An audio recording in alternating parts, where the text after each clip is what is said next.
বরগুনায় বেড়েছে ডেঙ্গুর প্রকোপ। সার্বিক ডেঙ্গু পরিস্থিতি জানাতে সরাসরি যুক্ত হচ্ছেন সহকর্মী নিয়াজ আহমেদ মুসা। মুসা আছেন আপনি আমাদের সঙ্গে। মুসা, ডেঙ্গু আক্রান্ত রোগীর সংখ্যা কেমন দেখছেন? মৃত্যুহার কি বাড়ছে কিনা, আর এই বিষয়ে বিশেষজ্ঞরা কি বলছেন?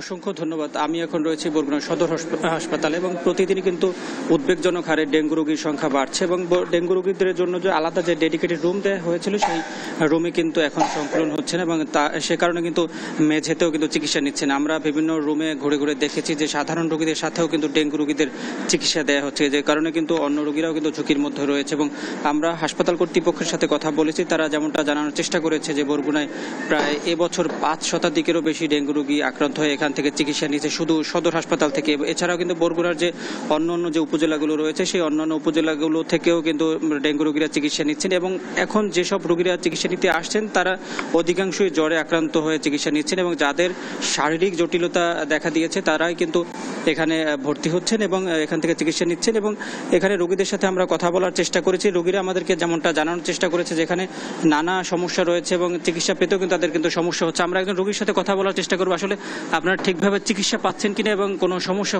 হচ্ছে কিনা। চিকিৎসা পাচ্ছি, সমস্যা নেই, কিন্তু সমস্যা হচ্ছে গিয়া এই বেড নিয়ে সমস্যা। এখানে যত রোগী আছে ওই তুলনায় বেড খুবই কম, অনেকেরই মেঝেতে থাকতে হচ্ছে। আর জ্বরের রোগী মেঝেতে থাকাটা তো খুবই কষ্টের ব্যাপার, গায়ে হাত পায়ে সব জায়গায় তো ব্যথা থাকে, তারপর মেঝেতে থাকা লাগে। এবং মশাবাহিত রোগ যেহেতু হাসপাতাল কর্তৃপক্ষ কর্তৃক মশারির ব্যবস্থা থাকা উচিত ছিল, কিন্তু মশারির কোনো ব্যবস্থা নাই। আমরা যে মশারি টানাবো এরকমও কোনো ব্যবস্থা নেই।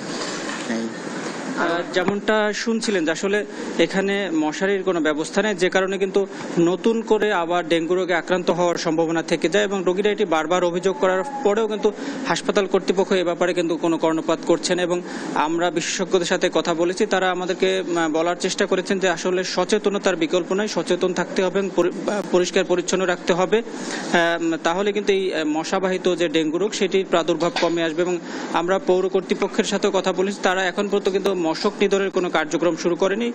তারা শুধু প্রচারণার মাধ্যমে কিন্তু তাদের কার্যক্রম এখন পর্যন্ত অব্যাহত রেখেছে এবং মশক নিধনের জন্য যে কার্যক্রম সেটি কিন্তু এখন পর্যন্ত দৃশ্যমান না। এবং হাসপাতালে এই বছর একজন ডেঙ্গু রোগী মারা গিয়েছে এবং এখন পর্যন্ত ডেঙ্গু রোগীর যারা একটু ক্রিটিক্যাল হয়ে যাচ্ছে তাদের কিন্তু বরিশালে পাঠানো হচ্ছে এবং যে কারণে কিন্তু ডেঙ্গু রোগের চিকিৎসার ক্ষেত্রে কিন্তু হাসপাতাল কর্তৃপক্ষ তেমন কোনো অবহেলার কিন্তু কোনো এখন পর্যন্ত প্রমাণ নাই।